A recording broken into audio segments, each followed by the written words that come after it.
बंदी छोड़ सतगुरु रामपाल जी परमेश्वर जी की जय हो।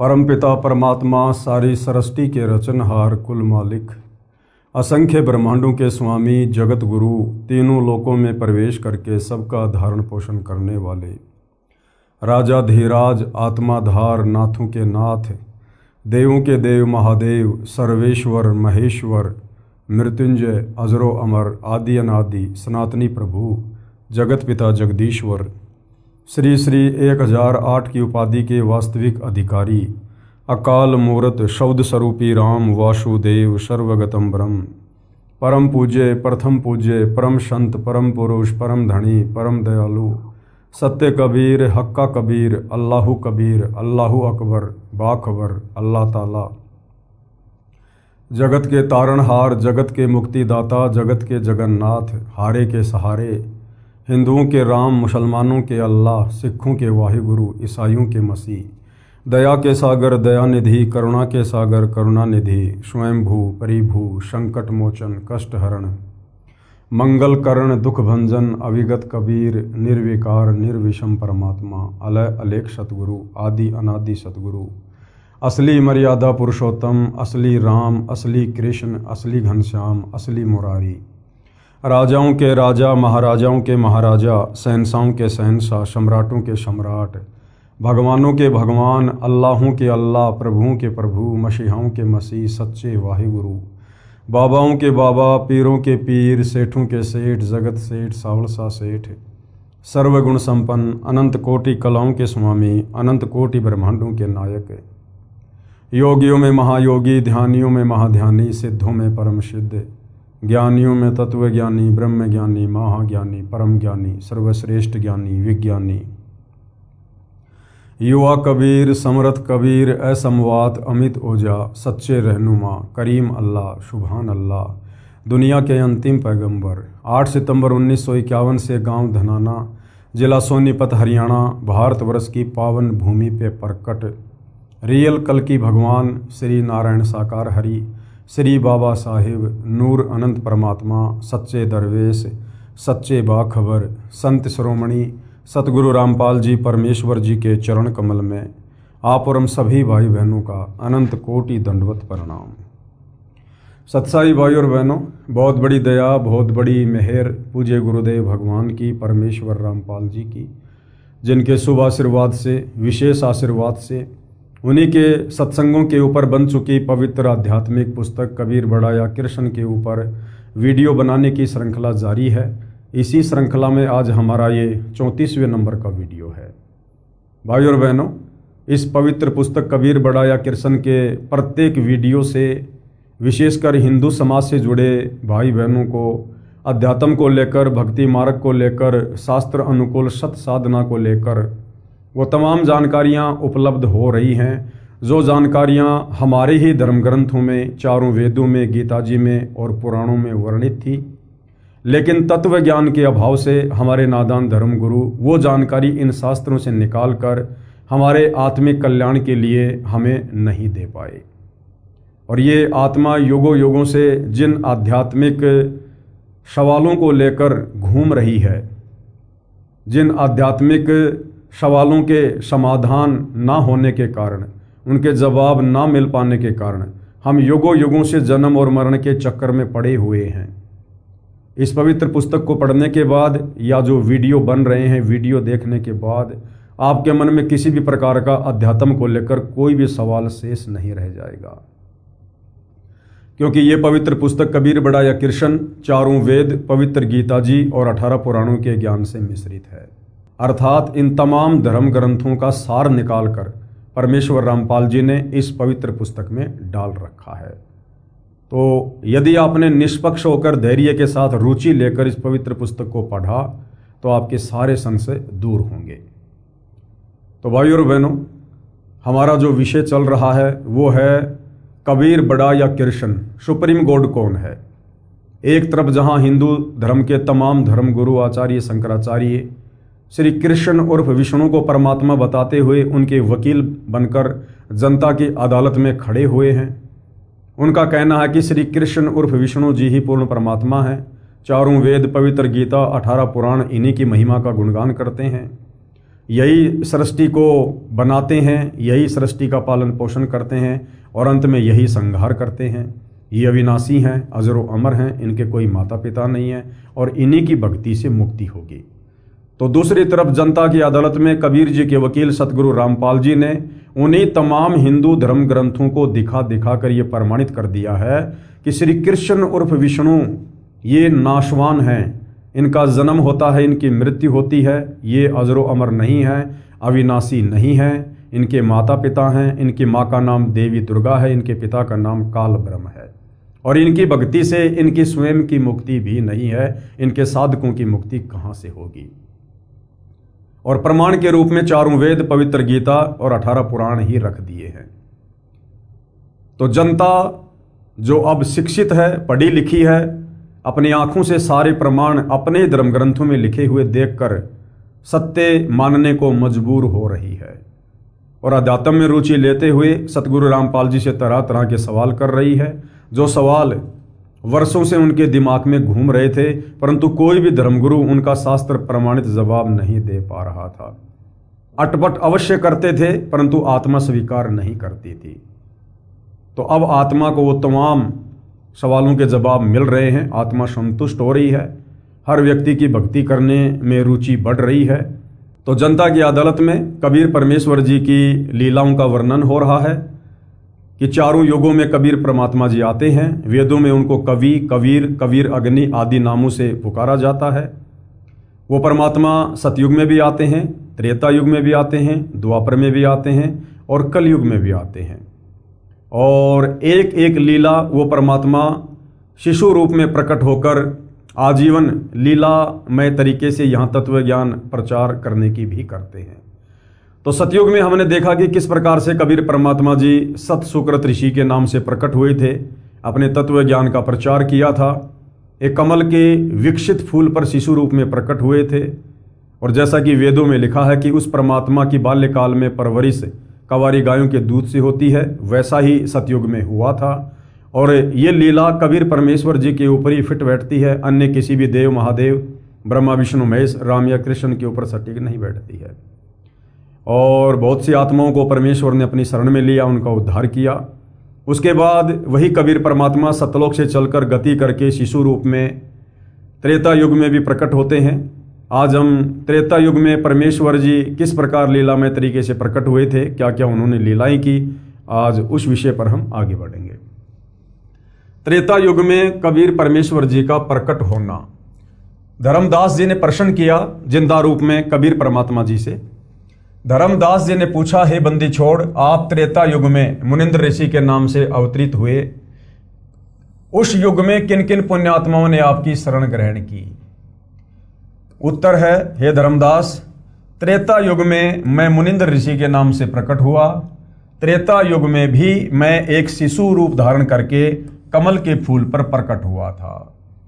वेदों में लिखा है कि वो परमात्मा प्रत्येक युग में शिशु रूप में किसी तालाब पर एक कमल के फूल पर प्रकट होता है। अब भाइयों और बहनों, कमल के फूल पर प्रकट होने की लीला ना श्री विष्णु जी ने की, ना श्री ब्रह्मा जी ने की, और ना शंकर जी ने की, ना श्री राम ने की, ना श्री कृष्ण जी ने की। तो वेदों के अनुसार जो परमेश्वर के प्रकट होने की लीलाएं लिखी हुई हैं, वो केवल कबीर जी पर ही फिट बैठती हैं। एक वेद विज्ञ नामक ऋषि तथा सूर्या नामक उसकी साध्वी पत्नी थी। वे प्रतिदिन सरोवर पर स्नान करने जाते थे। उनकी आयु आदि से अधिक हो चुकी थी। वह निसंतान दंपत्ति मुझे अपने साथ ले गए तथा संतान रूप में पालन किया। प्रत्येक युग में जिस समय मैं एक पूरे जीवन रहने की लीला करने आता हूँ, मेरी परवरिश कवारी गायों से होती है। ये वेदों में लिखा हुआ है परमेश्वर की महिमा में। ये उनकी पहचान है जो वेदों में लिखी है कि बाल्यकाल में कबीर परमेश्वर की प्रत्येक युग में जब वे शिशु रूप में प्रकट होते हैं तो कवारी गायों के दूध से उनकी परवरिश होती है। बाल्यकाल से ही मैं तत्व ज्ञान की वाणी उच्चारण करता हूँ, जिस कारण से मुझे प्रसिद्ध कवि की उपाधि प्राप्त होती है। यानी वेदों में जो कवि नाम लिखा है वो कबीर परमात्मा जी का ही है। क्यों?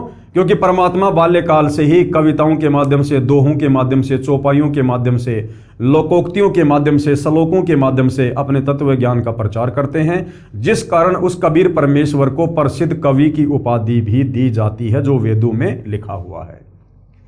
जिस कारण से मुझे प्रसिद्ध कवि की उपाधि प्राप्त होती है, परंतु ज्ञानहीन ऋषियों द्वारा भ्रमित जनता मुझे न पहचान कर एक कवि की उपाधि प्रदान कर देती है। लोग सोच लेते हैं कि कबीर जी तो केवल एक कवि ही थे। भाई और बहनों, आज तक का इतिहास है, इस धरती पर ना जाने कितने कवि हुए हैं। कालिदास जी, सूरदास जी, रविदास जी और भी ना जाने कितने कवि हुए हैं। किसी भी कवि का कोई शिष्य नहीं था। कबीर जी यदि मात्र एक कवि होते तो 650 साल पहले जहां हिंदुस्तान की पूरी जनसंख्या 4 करोड़ थी, उसमें से 64 लाख उनके शिष्य थे। आज से 650 साल पहले जातिवाद अपनी चरम सीमा पर था और कबीर परमात्मा जो जुलाहे की भूमिका कर रहे थे, एक धानक जुलाहे की भूमिका कर रहे थे, 650 साल पहले किसी धानक को अपना गुरु धारण करना तो दूर, कोई पंडित किसी धानक को अपना शिष्य भी धारण नहीं करता था। और धानक रूप में कबीर परमात्मा के 64 लाख शिष्य हो जाना, जिनमें पंडित रामानंद जैसी तोप, तो वो केवल एक कवि नहीं थे, वे साक्षात पूर्ण ब्रह्म परमेश्वर थे, परमात्मा जी थे। अन्यथा किसी भी कवि के कोई भी शिष्य नहीं हुए। केवल मुझसे परिचित श्रद्धालु ही मुझे समझ पाते हैं तथा वे अपना कल्याण करवा लेते हैं। त्रेता युग में कबीर देव का ऋषि मुनिंद्र नाम से प्राकाटे लेखक के शब्दों में निम्न पढ़ें। यानी परमेश्वर रामपाल जी समझा रहे हैं कि त्रेता युग में परमात्मा किस प्रकार से मुनिंद्र नाम से प्रकट हुए। त्रेता युग में कबीर देव यानी कबीर परमेश्वर का मुनिंद्र नाम से प्राकाटे, वो परमात्मा कभी मां के गर्भ से जन्म लेकर नहीं आता है, वो स्वयंभू है, परिभू है, जिन्होंने सारी सृष्टि को उत्पन्न किया है। उस परमेश्वर को उत्पन्न करने में कोई भी स्त्री सक्षम नहीं है। नल तथा नील को शरण में लेना। त्रेता युग में स्वयंभू कबीर देव, स्वयंभू यानी स्वयं प्रकट होने वाला, कबीर परमेश्वर रूपांतर करके यानी अपने तेजोमय शरीर को, जिस तेजोमय शरीर में परमात्मा सतलोक में सिंहासन पर बैठे रहते हैं, जिनके एक रोम का इतना प्रकाश है, 1 करोड़ सूरज, 1 करोड़ चंद्रमा, इनसे भी कहीं ज्यादा चमक है। परमेश्वर अपने उस तेजोमय शरीर को हल्का करके आप और हमारी तरह एक मानव सदृश्य बन के और यहां पर आप और हमें ज्ञान समझाने के लिए प्रकट होते हैं। अपने रूप को रूपांतरण करके मुनिंद्र ऋषि के नाम से आए हुए थे। एक दिन अनल अर्थात नल तथा अनिल अर्थात नील ने मुनिंद्र साहिब का सत्संग सुना। दोनों भगत आपस में मौसी के पुत्र थे। माता पिता का देहांत हो चुका था। नल तथा नील दोनों शारीरिक व मानसिक रोग से अत्यधिक पीड़ित थे। सर्व ऋषियों व संतों से कष्ट निवारण की प्रार्थना कर चुके थे। सर्व ऋषियों व संतों ने बताया था कि ये आपका प्रारब्ध का पाप कर्म का दंड है। यानी नल और नील, ये तेरे भाग्य में लिखा हुआ है, ये तुम्हारी किस्मत में लिखा हुआ है, ये नहीं कट सकता, ये दुख तुमने भोगना ही पड़ेगा। उन तमाम साधु संत महात्मा ऋषियों ने जवाब दिया, ये आपको भोगना ही पड़ेगा, इसका कोई समाधान नहीं है। दोनों दोस्त जीवन से निराश होकर मृत्यु की प्रतीक्षा कर रहे थे।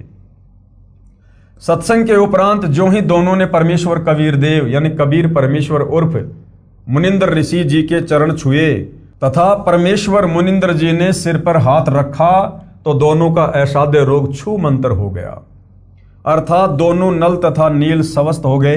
इस अद्भुत चमत्कार को देखकर प्रभु के चरणों में गिर गिर कर घंटों रोते रहे तथा कहा, आज हमें प्रभु मिल गया जिसकी हमें वर्षों से खोज थी। उससे प्रभावित होकर ऋषि मुनिंद्र जी से नाम दीक्षा ले लिया। मुनिंद्र साहिब जी के साथ ही सेवा में रहने लगे। पहले ऋषियों व संतों का समागम पानी की व्यवस्था देखकर नदी के किनारे होता था। नल और नील दोनों बहुत प्रभु प्रेमी तथा भोली आत्माएं थी। परमात्मा में श्रद्धा बहुत हो गई थी, सेवा बहुत किया करते थे।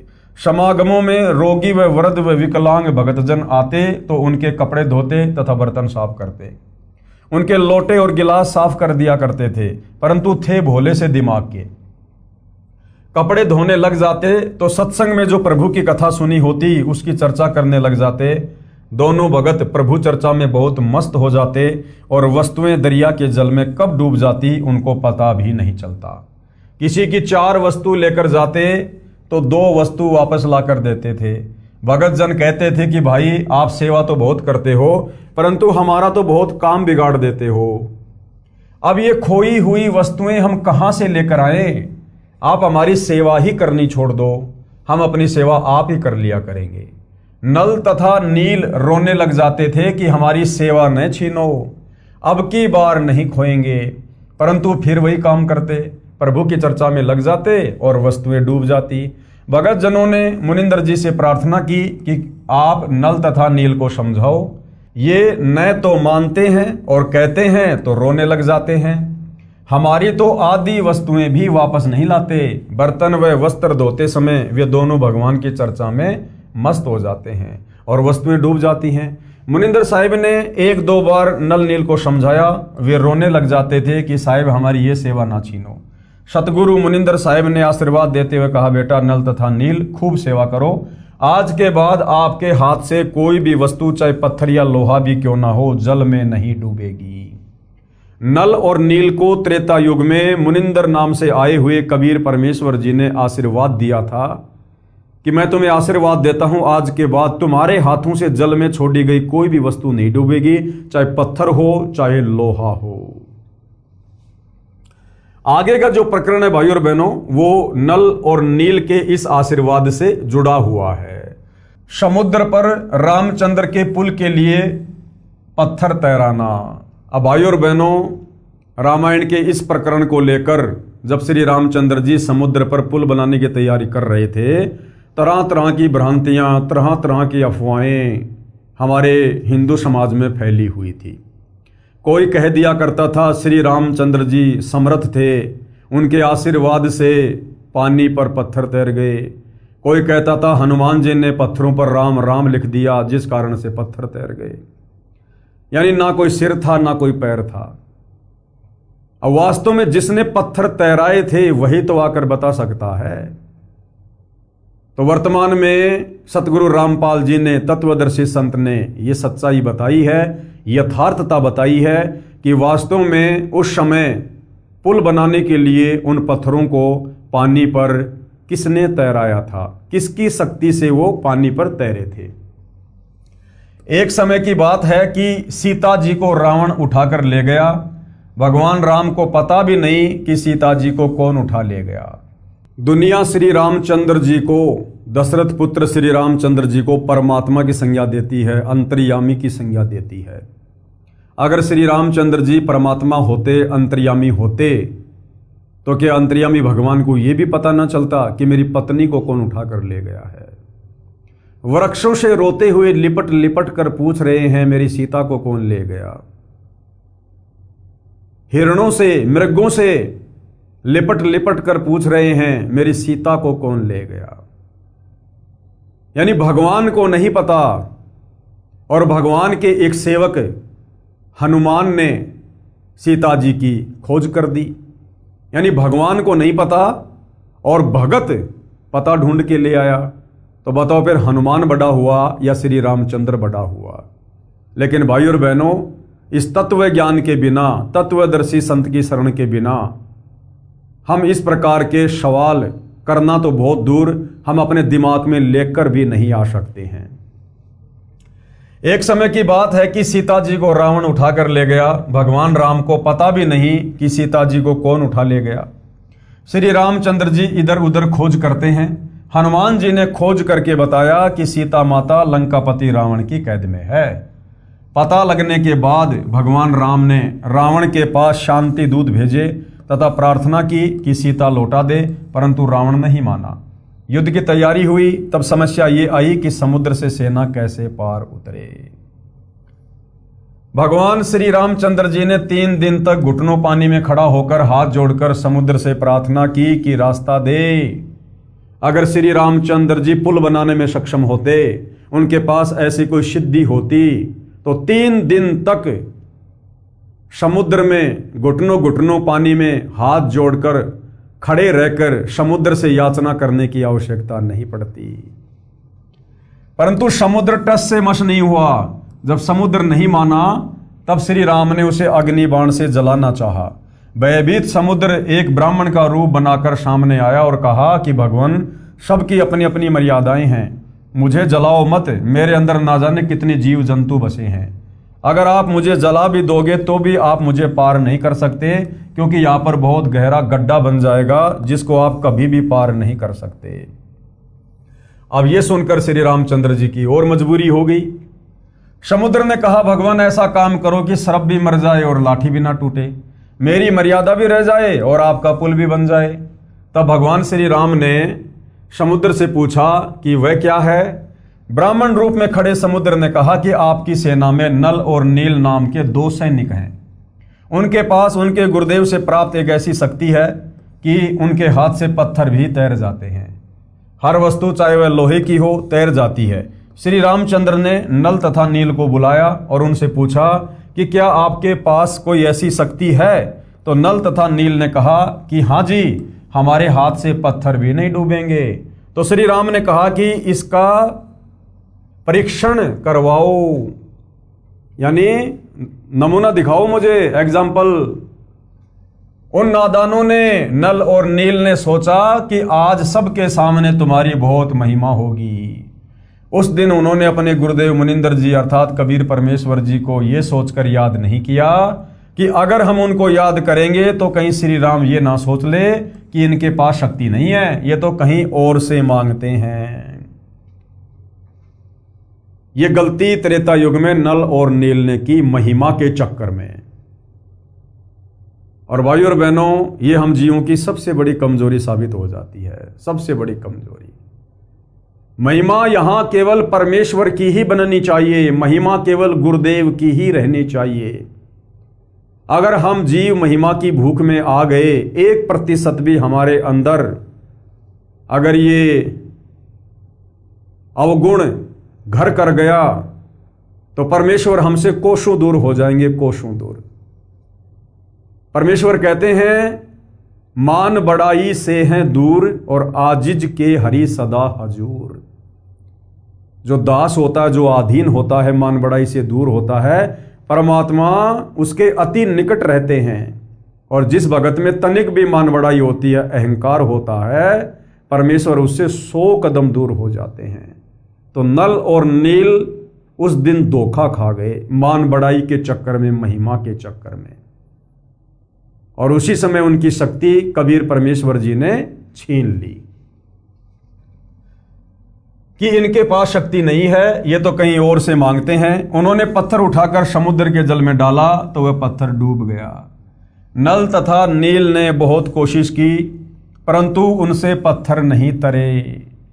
तब भगवान राम ने समुद्र की ओर देखा, मानो कहना चाह रहे हो कि आप तो झूठ बोल रहे थे, इनमें तो कोई शक्ति नहीं है। समुद्र ने कहा कि नल नील, आज तुमने अपने गुरुदेव को याद क्यों नहीं किया?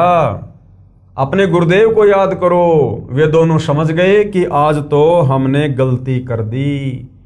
उसी समय दोनों की बुद्धि ऑन हो गई, झटका लग गया। उन्होंने सतगुरु मुनिंदर साहिब जी को याद किया। सतगुरु मुनिंदर यानी कबीर परमेश्वर जी वहां पर पहुंच गए। भगवान रामचंद्र जी ने कहा कि हे ऋषिवर, मेरा दुर्भाग्य है कि आपके सेवकों से पत्थर नहीं तैर रहे हैं। मुनिंदर साहिब ने कहा कि अब इनके हाथ से कभी तैरेंगे भी नहीं, क्योंकि इनको अभिमान हो गया है। सतगुरु की वाणी प्रमाण करती है कि गरीब जैसे माता गर्भ को राखे यत्न बनाए, और ठेस लगे तो क्षीण होवे तेरी ऐसे भक्ति जाए। जैसे बहुत समय उपरांत किसी माता बहन को गर्भ होता है, पेट में बच्चा होता है, फिर वो किस प्रकार से सावधानी बरतती है कि कहीं मेरा गर्भ ना गिर जाए, कहीं मेरा बच्चा खराब ना हो जाए। उससे भी कहीं ज्यादा सावधानी इस भक्ति मार्ग पर एक भगत ने अपने गुरुदेव की मर्यादाओं को लेकर रखनी होती है। उस दिन के बाद नल तथा नील की वह शक्ति समाप्त हो गई। श्री रामचंद्र जी ने परमेश्वर मुनिंदर साहिब जी से कहा कि हे ऋषिवर, मुझ पर बहुत आपत्ति पड़ी हुई है, दया करो, किसी प्रकार सेना परले पार हो जाए। जब आप अपने सेवकों को शक्ति दे सकते हो तो प्रभु मुझ पर भी कुछ रजा करो। मुनिंदर साहिब जी ने कहा कि ये जो सामने वाला पहाड़ है, मैंने उसके चारों तरफ एक रेखा खींच दी है, इसके बीच बीच के पत्थर उठा लाओ, वे नहीं डूबेंगे। श्री राम ने परीक्षण के लिए पत्थर मंगवाया, उसको पानी पर रखा तो वह तैरने लग गया। अब श्री रामचंद्र जी ने क्या किया कि हनुमान जी को आदेश दिया कि हनुमान एक पत्थर उठा के ला। अब हनुमान तो पहलवान टाइप था, बड़ा सा पत्थर उठा के ले आया, और वो पत्थर जब पानी में डाला गया तो कबीर परमेश्वर जी के आशीर्वाद से, जो मुनिंदर नाम से आए हुए थे, वो पानी पर तैरने लगा। अब भाइयों और बहनों, होता क्या है, जो सेना रामचंद्र जी लेकर गए थे वहां पर, वो सेना कोई 10-20 व्यक्ति नहीं थे, वो करोड़ों में थी।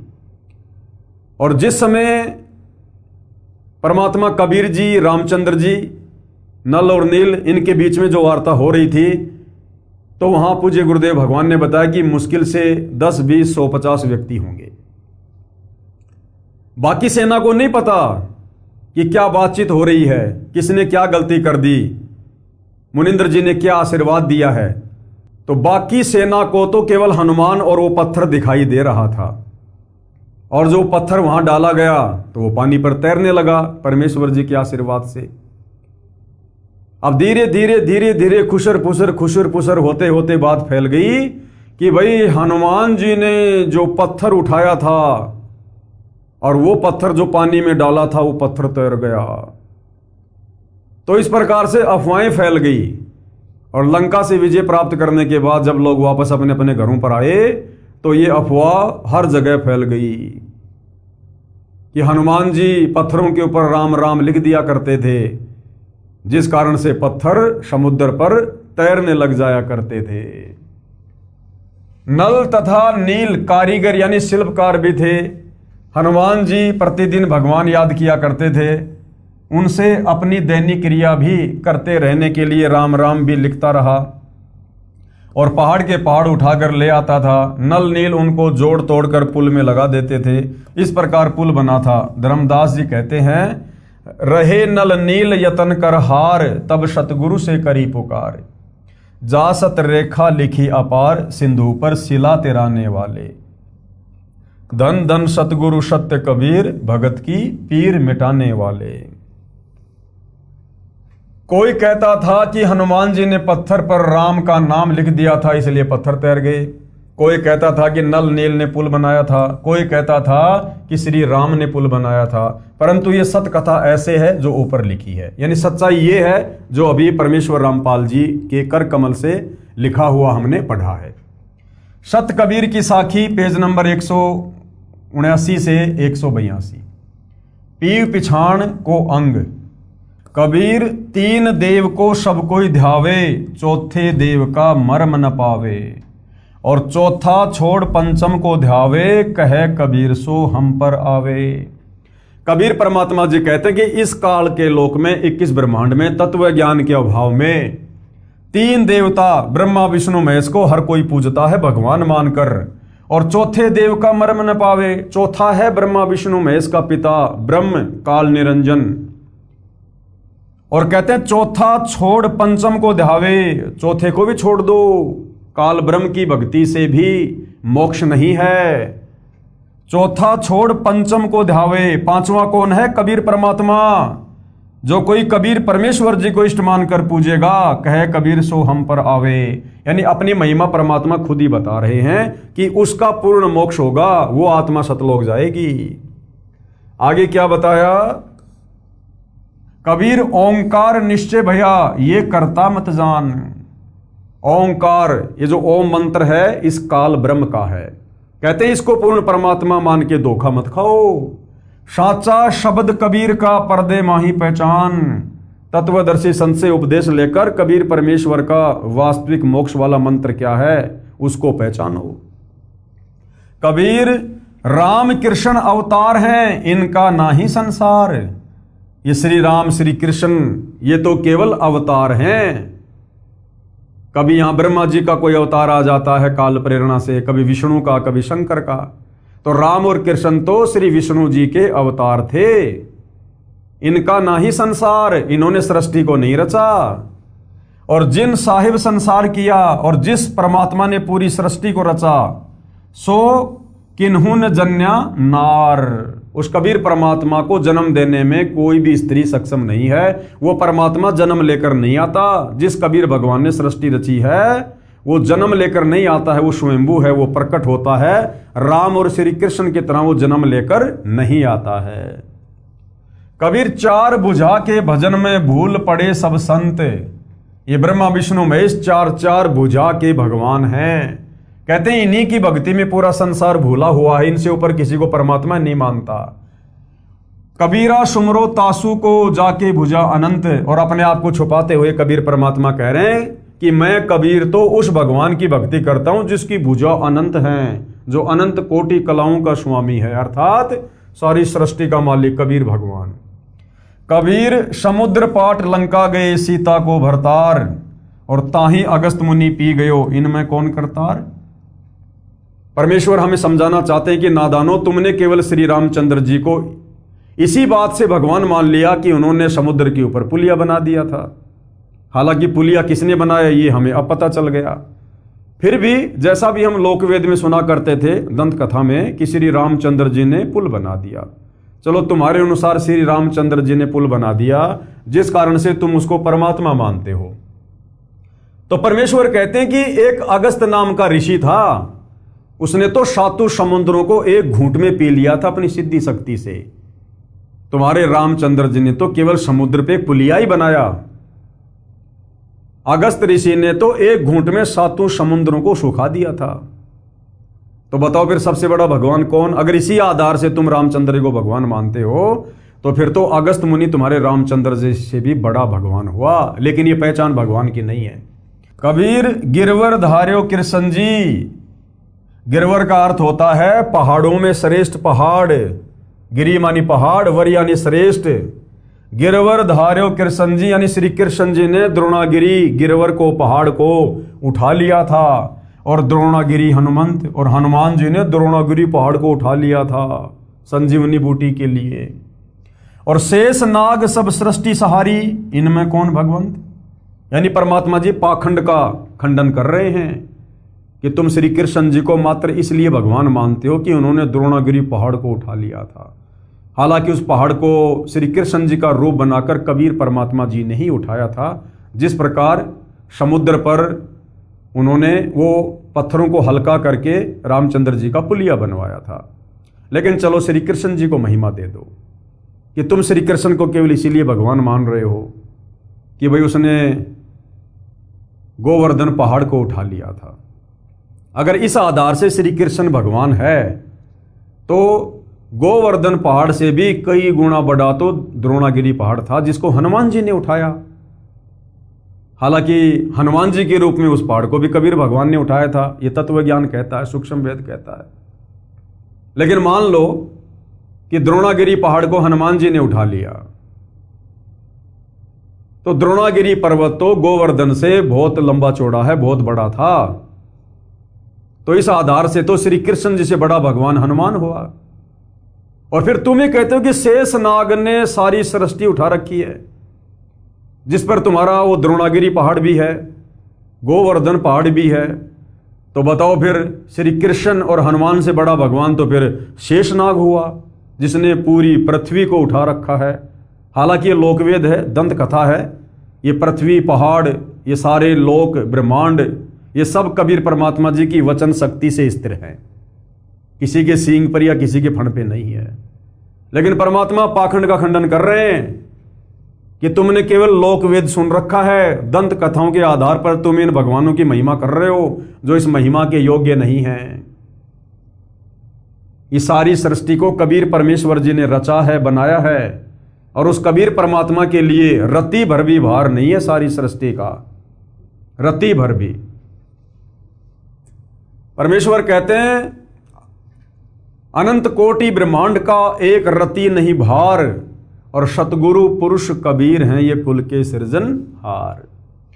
कबीर काटे बंधन विपत्ति में कठिन किया संग्राम, चीनोरे नर प्राणियां गरुड़ बड़ो की राम। अब परमेश्वर हमें समझाना चाहते हैं, हमारी बंद बुद्धि को खोलना चाहते हैं कि तुम जिस विष्णु अवतार श्री रामचंद्र जी को परमात्मा मानकर पूज रहे थे, विचार करो जब श्री रामचंद्र जी और रावण के बीच में युद्ध हो रहा था तो श्री रामचंद्र उसके भाई लक्ष्मण को, अंगद को, सुग्रीव को, हनुमान को, जितने बड़े बड़े योद्धा थे, और रामचंद्र जी की पूरी सेना को जो करोड़ों में थी, अपनी सिद्धि शक्ति से रावण ने नाग फांस में बांध दिया था।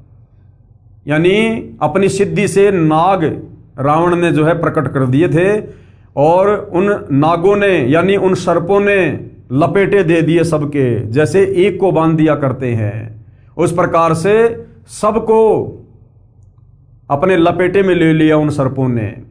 यानी वो युद्ध करने की स्थिति में नहीं रहे। उस समय तुम्हारे श्री रामचंद्र जी ने, जिनको तुम परमात्मा कहते हो, समर्थ कहते हो, उन्होंने अपने वाहन गरुड़ पक्षी से याचना की, उसको पुकारा कि मेरी रक्षा करो। और कहते हैं उसी समय वो गरुड़ पक्षी आया और सिद्धि से बहुत सारे गरुड़ उत्पन्न हो गए और अपनी चोंच से उन सर्पों को काटा। हालांकि भाइयों और बहनों, जब स्वामी फैल हो गया तो सेवक की बेचारी की क्या हैसियत है कि वो अपने स्वामी के बंधन काट दे। तो उस गरुड़ के रूप में भी उस सेना के बंधन इस कबीर भगवान ने ही काटे थे। ये सूक्ष्म वेद कहता है, ये तत्व ज्ञान कहता है। तो कहने का मतलब है, दंत कथा के आधार से जो हम सुनते थे कि श्री रामचंद्र जी सहित उनकी सेना को नाग फांस में बांध दिया गया था, फिर उनके वाहन ने, उस गरुड़ पक्षी ने आकर उनको बंधन मुक्त किया। तो बताओ फिर वो गरुड़ पक्षी बड़ा हुआ या श्री राम बड़ा हुआ, जिसने श्री राम के भी बंधन काटे आपत्ति के समय? तो फिर बड़ा कौन हुआ, गरुड़ बड़ा हुआ या रामचंद्र बड़ा हुआ? यानी कोई सिर पैर भाई और बहनों अध्यात्म का आज से पहले नहीं था। अब परमेश्वर रामपाल जी ने आकर अपना तत्व ज्ञान देकर अपने आशीर्वाद से सबकी बुद्धि ऑन की है। कबीर कहे कबीर चित चेत हूं, शब्द करो निर्वार, और श्री राम ही करता कहते हैं भूल पड़े संसार। कबीर जिन राम कृष्ण व निरंजन कियो, सो तो करता न्यार, अंधा ज्ञान न बूझ ही कहे कबीर विचार। परमेश्वर कबीर जी द्वारा विभीषण तथा मंदोदरी को शरण में लेना। अब ये भी हमारे विशेषकर हिंदू समाज में एक बहुत बड़ी भ्रांति है कि विभीषण श्री रामचंद्र जी का भगत था। नहीं, विभीषण श्री रामचंद्र जी की भक्ति नहीं करता था। विभीषण वास्तव में कबीर परमेश्वर जी की भक्ति करता था। कबीर परमेश्वर जी का शिष्य था, जो कबीर परमेश्वर त्रेता युग में मुनिंद्र ऋषि के नाम से प्रकट थे। और जब मुनिंद्र ऋषि जी रावण की नगरी में गए, लंका में गए, तो वहां पर विभीषण ने और मंदोदरी ने उनसे उपदेश ग्रहण किया था। परमेश्वर मुनिंद्र जी अनल अर्थात नल तथा अनिल अर्थात नील को शरण में लेने के उपरांत श्री लंका में गए। वहां पर एक परम भगत विचित्र चंद्र विजय जी का 16 सदस्यों का परिवार रहता था। वे भाट जाति में उत्पन्न पुण्यकर्मी प्राणी थे। परमेश्वर मुनिंद्र यानी कबीर देव जी का उपदेश सुनकर पूरे परिवार ने नामदान प्राप्त किया। परम भगत विचित्र चंद्र विजय जी की पत्नी भगतमती करमवती लंका के राजा रावण की रानी मंदोदरी के पास नौकरी यानी सेवा करती थी। रानी मंदोदरी को हंसी मजाक, अच्छे मंदे चुटकुले सुनाकर उसका मनोरंजन कराती थी। भगत चंद्र विजय राजा रावण के पास दरबार में नौकरी सेवा करता था। राजा की महिमा के, उसकी बड़ाई के गाने सुनाकर उसे प्रसन्न करता था। भगत विचित्र चंद्र विजय की पत्नी भगतमती करमवती परमेश्वर से उपदेश प्राप्त करने के उपरांत रानी मंदोदरी को प्रभु चर्चा, जो सृष्टि रचना अपने सतगुरुदेव मुनिंद्र जी से सुनी थी, प्रतिदिन सुनाने लगी। भगतमती मंदोदरी रानी को अति आनंद आने लगा। कई कई घंटों तक प्रभु की सतकथा को भगतमती करमवती सुनाती रहती तथा मंदोदरी की आंखों से आंसू बहते रहते, क्योंकि मंदोदरी भी पूर्व जन्मों की कबीर परमेश्वर जी की अच्छी आत्मा थी। एक दिन रानी मंदोदरी ने करमवती से पूछा, आपने ये ज्ञान किससे सुना है? आप तो बहुत अनाप शनाप बातें किया करती थी। इतना बदलाव परमात्मा तुल्य संत बिना नहीं हो सकता। तब करमवती ने बताया कि हमने एक परम संत से अभी अभी उपदेश लिया है। रानी मंदोदरी ने संत के दर्शन की अभिलाषा व्यक्त करते हुए कहा, आपके गुरु अब की बार आएं तो उन्हें हमारे घर बुला कर लाना। अपनी मालकिन का आदेश प्राप्त करके शीश झुकाकर सत्कार पूर्वक कहा कि जो आपकी आज्ञा, आपकी नौकरानी वही करेगी। मेरी एक विनती है, कहते हैं कि संत को आदेश पूर्वक नहीं बुलाना चाहिए, स्वयं जाकर दर्शन करना श्रेयकर होता है। और जैसे आपकी आज्ञा वैसा ही होगा। महारानी मंदोदरी ने कहा कि अब के आपके गुरुदेव जी आए तो मुझे बताना, मैं स्वयं उनके पास जाकर दर्शन करूंगी। परमेश्वर ने फिर श्रीलंका में रजा की। मंदोदरी रानी ने उपदेश प्राप्त किया। कुछ समय उपरांत अपने प्रिय देवर भगत विभीषण जी को उपदेश दिलाया। भगतमती मंदोदरी उपदेश प्राप्त करके अहरनिश यानी दिन रात भगवान सुमरण में लीन रहने लगी।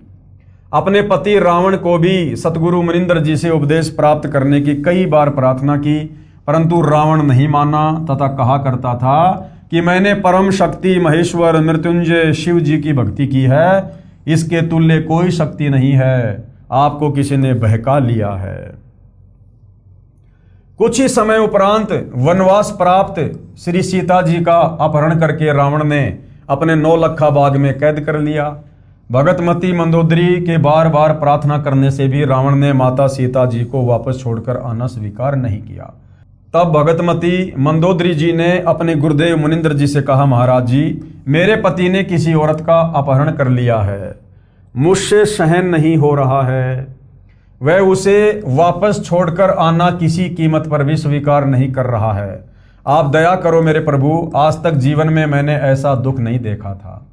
परमेश्वर मुनिंदर जी ने कहा कि बेटी मंदोदरी, ये औरत कोई साधारण स्त्री नहीं है। श्री विष्णु जी को श्रापवश पृथ्वी पर आना पड़ा है। वे अयोध्या के राजा दशरथ के पुत्र रामचंद्र नाम से जन्मे हैं। इनको 14 वर्ष का वनवास प्राप्त है तथा लक्ष्मी जी स्वयं सीता रूप में इनकी पत्नी रूप में वनवास में श्री राम के साथ थी। उसे रावण एक साधु वेश बनाकर धोखा देकर उठा लाया है। ये स्वयं लक्ष्मी ही सीता जी है। इसे शीघ्र वापस करके क्षमा याचना करके अपने जीवन की भिक्षा याचना रावण करे तो इसी में इसका शुभ है। अब मंदोदरी और ज्यादा डर गई। भगतमती मंदोदरी के अनेकों बार प्रार्थना करने से रावण नहीं माना तथा कहा कि वे 2 मशखरे जंगल में घूमने वाले मेरा क्या बिगाड़ सकते हैं। मेरे पास अनगनत सेना है। मेरे 1 लाख पुत्र तथा 1.25 लाख नाती हैं। मेरे पुत्र मेघनाथ ने स्वर्ग राज इंद्र को पराजित कर उसकी पुत्री से विवाह कर रखा है। 33 करोड़ देवताओं को हमने कैद कर रखा है। अब बताओ भाइयों और बहनों, आज हमारे धर्मगुरु जिन देवी देवताओं की हमसे पूजा करवाते हैं, उन देवी देवताओं को तो रावण ने अपने कैद में डाल रखा था। ये देवी देवता इतने बेबस और इतने लाचार हैं और इनकी भक्ति करवाकर हमें मोक्ष दिलाने का ठेका ले रहे थे हमारे धर्मगुरु।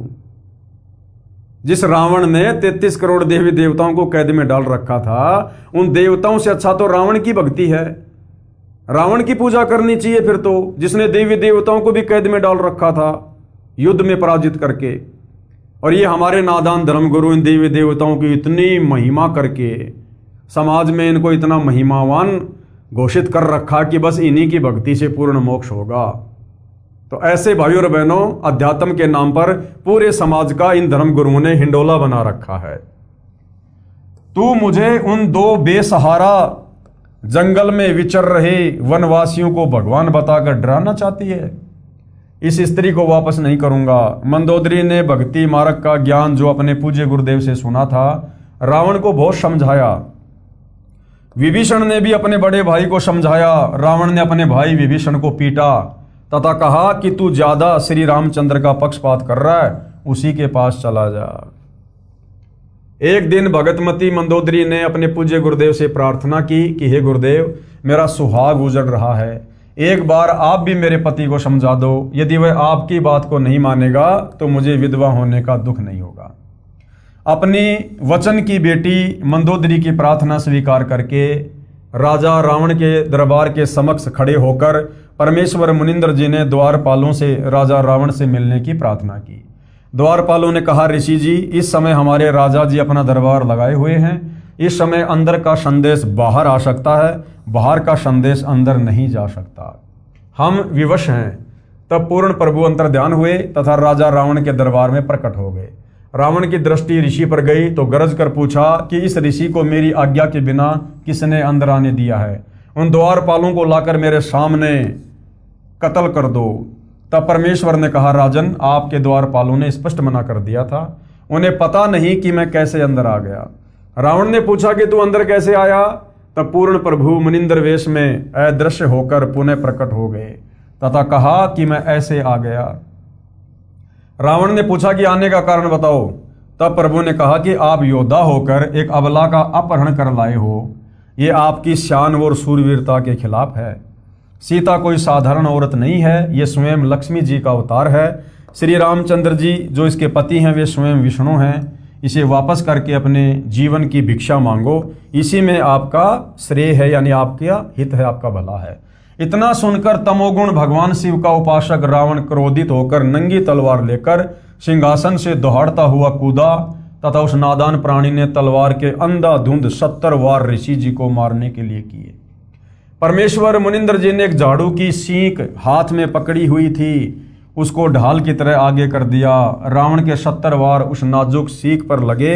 ऐसे आवाज हुई जैसे लोहे के खंभे पर तलवार लग रही हो, और सींक टक से मश भी नहीं हुई।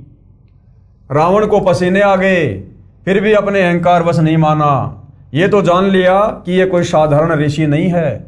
रावण ने अभिमान वश कहा कि मैंने आपकी एक भी बात नहीं सुननी है, आप जा सकते हैं। परमेश्वर जी अंतर्ध्यान हो गए तथा मंदोदरी को सर्व वृत्तांत सुनाकर प्रस्थान किया। रानी मंदोदरी ने कहा, गुरुदेव, अब मुझे विधवा होने में कोई कष्ट नहीं होगा। श्री रामचंद्र व रावण का युद्ध हुआ, रावण का वध हुआ। जिस लंका के राज्य को रावण ने तमोगुण भगवान शिव की कठिन साधना करके 10 बार शीश न्योछावर करके प्राप्त किया था, वह क्षणिक सुख भी रावण का चला गया तथा नरक का भागी हुआ। इसके विपरीत पूर्ण परमात्मा के सतनाम साधक विभीषण को बिना कठिन साधना किए पूर्ण प्रभु की सत्य साधना व रजा से लंका देश का राज्य भी प्राप्त हुआ, क्योंकि रावण के मरने के बाद में विभीषण का राज्याभिषेक कर दिया गया था। हजारों वर्षों तक विभीषण ने लंका का राज्य का सुख भोगा तथा प्रभु कृपा से राज्य में पूर्ण शांति रही। सभी राक्षस व्यक्ति विनाश को प्राप्त हो चुके थे। भगतमती मंदोदरी तथा भगत विभीषण तथा परम भगत चंद्र विजय जी के परिवार के पूरे 16 सदस्य तथा अन्य जिन्होंने पूर्ण परमेश्वर का उपदेश प्राप्त करके आजीवन मर्यादावत सतभक्ति की, वे सर्व साधक यहाँ पृथ्वी पर भी सुखी रहे तथा अंत समय में परमेश्वर के विमान में बैठकर सतलोक यानी शाश्वत स्थानम में चले गए। इसलिए पवित्र गीता अध्याय 7 श्लोक 12 से 15 में कहा है कि तीनों गुणों रजगुण ब्रह्मा जी, सतगुण विष्णु जी और तमगुण शिव जी की भक्ति साधना से मिलने वाली क्षणिक सुविधाओं के द्वारा जिनका ज्ञान हरा जा चुका है, वे राक्षस स्वभाव वाले मनुष्यों में नीच दुष्कर्म करने वाले मूर्ख मुझ काल ब्रह्म को भी नहीं भजते। फिर गीता अध्याय 7 श्लोक 18 में गीता बोलने वाला काल ब्रह्म जो ब्रह्मा विष्णु महेश का पिता है, क्या कह रहा है कि कोई एक अच्छी आत्मा मेरी यानी ब्रह्म की ही साधना करता है, क्योंकि उनको तत्वदर्शी संत नहीं मिला। वे भी नेक आत्माएं मेरी अनुत्तम यानी अति श्रेष्ठ यानी घटिया गति में आश्रित रह गए। वे भी पूर्ण मुक्त नहीं हैं। इसलिए पवित्र गीता अध्याय 18 श्लोक 62 में कहा कि हे अर्जुन, तू सर्वभाव से उस परमेश्वर की यानी पूर्ण परमात्मा अर्थात तत् ब्रह्म की शरण में जा। उसकी कृपा से ही तो परम शांति तथा सतलोक अर्थात सतनाम परम धाम को प्राप्त होगा। गीता ज्ञानदाता यानी काल ब्रह्म कह रहा है। इसलिए पुण्यात्माओं से निवेदन है कि आज इस दासन के भी दास यानी सतगुरु रामपाल जी अपने लिए कह रहे हैं कि मेरे पास पूर्ण परमात्मा प्राप्ति की वास्तविक विधि प्राप्त है, निःशुल्क उपदेश लेकर लाभ उठाओ। आगे धर्मदास जी ने प्रश्न किया कबीर परमेश्वर जी से धर्मदास जी ने प्रश्न किया कि हे प्रभु, कुछ श्रद्धालु भी श्री हनुमान जी की पूजा करते हैं, ये शास्त्र विरुद्ध है या अनुकूल है? तो उत्तर क्या दिया परमेश्वर ने? कबीर देव जी ने कहा कि हे धर्मदास, अर्जुन को काल ब्रह्म ने श्रीमद् भगवद गीता अध्याय 16 श्लोक 23-24 में कहा कि हे अर्जुन, जो व्यक्ति शास्त्र विधि को त्याग कर अपनी इच्छा से मनमाना आचरण यानी पूजा करता है, वह न सिद्धि को प्राप्त होता है, न परम गति को, न सुख को ही। गीता अध्याय 16 श्लोक 23। इससे तेरे लिए कर्तव्य अर्थात जो करने योग्य भक्ति कर्म तथा अकर्तव्य अर्थात न करने योग्य जो त्यागने योग्य जो कर्म है, उनकी व्यवस्था में शास्त्र में लिखा उल्लेख ही प्रमाण है। यानी कौन सी भक्ति करनी चाहिए, कौन से भक्ति कर्म करने चाहिए और कौन से नहीं करने चाहिए, शास्त्र ही प्रमाण है। किसी की दंत कथा पे, सुनी सुनाई बातों पे यकीन मत करना। ऐसा जानकर तू शास्त्र विधि से नियत भक्ति कर्म अर्थात साधना ही करने योग्य है। गीता अध्याय 16 श्लोक 24। हे धर्मदास जी, गीता अध्याय 7 श्लोक 12 से 15 व 20 से 23 तथा गीता अध्याय 9 श्लोक 20 से 23 तथा 25 में गीता ज्ञानदाता काल ब्रह्म ने तीनों देवताओं रजगुण ब्रह्मा, सदगुण विष्णु तथा तमगुण शिव की पूजा करना भी व्यर्थ कहा है। फिर भला हनुमान जी की पूजा शास्त्र अनुकूल कैसे हो जाएगी? जब गीता अध्याय 7 श्लोक नंबर 12 से 15 में 20 से 23 में ब्रह्मा विष्णु महेश की पूजा करने के लिए भी मना किया गया है गीता ज्ञानदाता काल ब्रह्म के द्वारा, तो हनुमान जी तो ब्रह्मा विष्णु महेश से बड़े नहीं हो सकते। तो हनुमान जी की पूजा भी मनमाना आचरण है, शास्त्र विरुद्ध साधना है। भूतों की पूजा, पितरों की पूजा व अन्य सर्व देवताओं की पूजा को भी अविधि पूर्वक यानी शास्त्र विरुद्ध बताया गया है। हनुमान तो राम भगत थे, वे स्वयं भी भक्ति करते थे तथा अन्य को भी राम की भक्ति करने को ही कहा करते थे। यदि कोई भगत दूसरे भगत की पूजा करता है, वह शास्त्र विधि विरुद्ध होने से व्यर्थ है। त्रेता युग में मैंने हनुमान को भी शरण में लिया था। तो परमेश्वर जी कह रहे हैं कि हनुमान जी तो एक भगत थे और वो तो दूसरों को भी श्री रामचंद्र जी की भक्ति करने की सलाह दिया करते थे। अब यदि भगत एक भगत की पूजा करेगा तो ये तो शास्त्रों के खिलाफ है, ये तो भक्ति विधान के खिलाफ है। भगत ने तो भगवान की पूजा करनी चाहिए। और इन नादान धर्म गुरु आचार्य शंकराचार्यों के गुमराह करने के चलते आज पूरा हिंदू समाज इन भक्तों की पूजा में लगा हुआ है, यानी हनुमान जी की पूजा में लगा हुआ है, जो शास्त्र विरुद्ध है। हनुमान जी को भी त्रेता युग में कबीर परमेश्वर जी ने, जो मुनिंद्र ऋषि के नाम से आए हुए थे, हनुमान जी को भी अपनी शरण में लिया था। और अंत में हनुमान जी ने श्री रामचंद्र जी की भक्ति को छोड़कर और मुनिंद्र ऋषि जी की भक्ति को स्वीकार कर लिया था। ये प्रकरण भी आने वाले समय में आप भाई बहनों को सुनाया जाएगा, बताया जाएगा। परमेश्वर रामपाल जी के कर कमल से लिखित अन्य पुस्तकों में इसका वर्णन अच्छे से किया गया है। तो भाइयों और बहनों, ये त्रेता युग की अमर कथा है जिसमें कबीर परमात्मा वेदों में लिखी अपनी महिमा के अनुसार, उनकी लीलाओं के अनुसार प्रकट हुए। नल और नील को अपनी शरण में लिया, मंदोदरी को लिया, विभीषण को लिया, राजा चंद्र विजय और उसके परिवार को लिया। और किस प्रकार से कबीर परमेश्वर जी ने उन पत्थरों को हल्का किया अपनी वचन शक्ति से, और फिर श्री रामचंद्र जी का वो पुलिया बनवाया गया। तो इस प्रकार की कुछ लीलाएं त्रेता युग में कबीर परमेश्वर जी ने की और अपनी वेदों में लिखी उसी महिमा के अनुसार परमात्मा जी शिशु रूप में प्रकट हुए और बाल्य अवस्था में कवारी गायों के दूध से उनकी परवरिश हुई, जो वेदों में लिखा हुआ है। तो ये कुछ जानकारी थी त्रेता युग में परमेश्वर के प्रकट होकर आने की लीलाओं की। अगले एपिसोड में हम चर्चा करेंगे कि ठीक इसी प्रकार वही कबीर परमात्मा फिर द्वापर युग में भी वेदों में लिखी अपनी महिमा के अनुसार शिशु रूप में एक कमल के विकसित फूल पर प्रकट होते हैं और एक निसंतान दंपत्ति उनको उठाकर ले जाते हैं और उनके बचपन में जो परवरिश होती है पालन पोषण की, वो कवारी गायों के दूध से ही होती है। और द्वापर युग में परमेश्वर जी ने किन किन आत्माओं को अपना ज्ञान बताया, किन किन को शरण में लिया और कैसे उनका उद्धार किया। इस विषय पर हम विशेष चर्चा कल के एपिसोड में करेंगे, परमेश्वर जी की महिमा के अंतर्गत। तो जनता की अदालत में सतगुरु रामपाल जी इन अमर कथाओं को जनता के सामने रख रहे हैं और जनता इन अमर कथाओं को सुनकर गदगद हो रही है और भक्ति में उनकी रुचि बढ़ रही है। ये सिलसिला लगातार जारी रहेगा जब तक परमेश्वर जी की अमर कथा का समापन नहीं हो जाता है। तो आज के एपिसोड में केवल इतना ही। कल परमेश्वर की सेवा में फिर हाजिर होंगे। तब तक पूज्य गुरुदेव भगवान हम सबको आज्ञा दे, आशीर्वाद दे, सद्बुद्धि दे, हमारा मार्गदर्शन करे। बंदी छोड़ सतगुरु रामपाल जी परमेश्वर जी की जय हो।